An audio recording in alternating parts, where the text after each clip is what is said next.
바로 이 지점이 핵심입니다. 북한은 비핵화라는 오래된 게임의 룰을 완전히 폐기해버렸어요. 그리고 새로운 판을 제안하는 겁니다.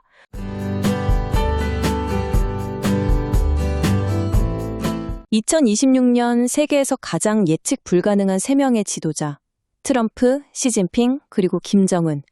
이들이 벌이는 복잡하고도 아슬아슬한 외교 게임이 시작됐습니다.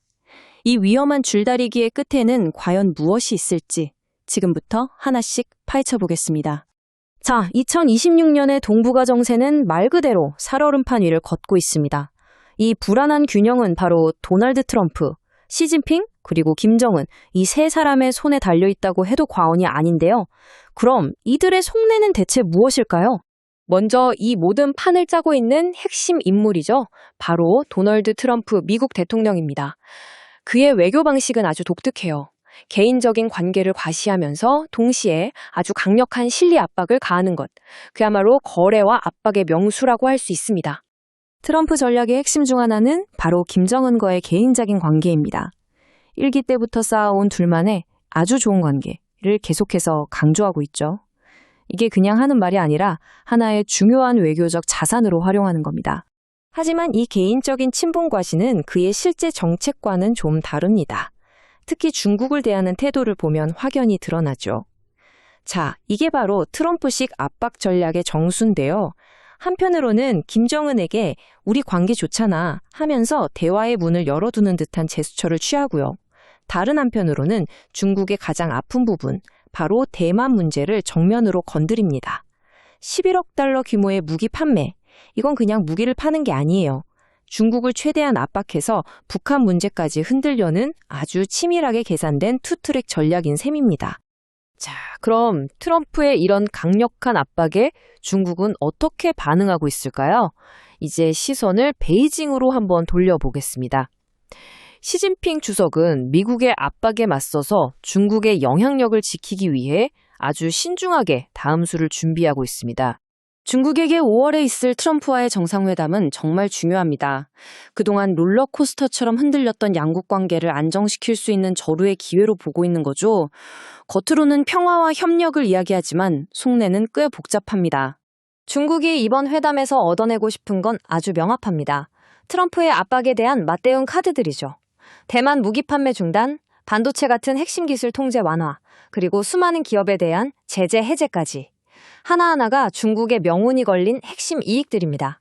자, 이렇게 미국과 중국이 팽팽한 기싸움을 벌이는 동안 이 게임의 판 자체를 흔들어버리는 또 다른 플레이어가 있습니다. 바로 북한의 김정은입니다.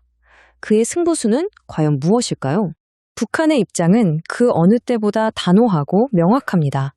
우리의 핵무기는 협상 테이블에 올릴 수 없다. 이건 그냥 엄포가 아니에요. 이제는 돌이킬 수 없는 공식적인 국가정책이 된 겁니다. 바로 이 지점이 핵심입니다.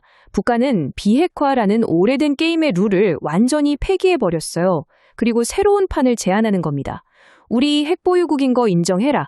그 대신에 과거 미국과 소련이 그랬던 것처럼 핵을 가진 상태에서 서로의 군사적 위협을 어떻게 관리할지, 즉 군비 통제를 논의하자.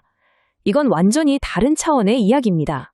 수십 년 동안 미국이 공식적으로 추구해온 목표는 언제나 북한의 비핵화였습니다. 말 그대로 북한이 가진 핵무기를 완전히 없애는 걸 의미했죠. 하지만 북한은 늘 한반도의 비핵화를 주장해 왔습니다. 이게 말장난 같지만 엄청난 차이가 있어요. 여기에는 남한에 있는 미군과 미국의 해구상까지 전부 포함되는 훨씬 더 포괄적인 개념이거든요. 이 표를 보시면 그 차이가 한눈에 들어옵니다. 김정은에게 비핵화라는 단어는 곧 정권의 생존을 포기하라는 말과 같아요. 반면에 공조는 핵을 가진 동등한 상대로 인정받고 그 현실 위에서 새로운 관계를 만들자는 의미인 거죠. 자, 이렇게 각자 완전히 다른 꿈을 꾸고 있는 두 정상, 트럼프와 시진핑이 드디어 5월 베이징에서 만납니다. 서로의 의제가 정면으로 충돌할 수밖에 없는 그야말로 동상이몽의 무대가 펼쳐지는 셈이죠. 트럼프가 원하는 건 뭘까요? 당장 언론의 헤드라인을 장식할 만한 빅딜입니다. 자신의 압박 전략이 성공했다는 걸 보여주고 싶어 하죠. 하지만 시진핑은 다릅니다. 그는 대만 문제 같은 근본적인 안보 이슈를 해결하고 장기적인 관계 안정을 원해요. 시작부터 어긋날 수밖에 없는 구조입니다. 그리고 이 둘 사이에 가장 큰 걸림돌, 바로 이 숫자입니다. 11억 달러. 이 대만 무기 판매액은 중국 입장에서 단순한 돈 문제가 아닙니다. 자국의 주권에 대한 정면 도전이자 트럼프식 압박의 상징인 거죠. 절대 그냥 넘어갈 수 없는 사안입니다. 이렇게 서로의 입장 차이가 너무나도 큰 상황에서 안타깝게도 시간은 계속 흘러가고 있습니다. 2026년의 외교 시계를 보면 무언가 돌파구를 만들어낼 수 있는 시간, 즉 기회의 창이 점점 닫히고 있다는 걸 알 수 있습니다.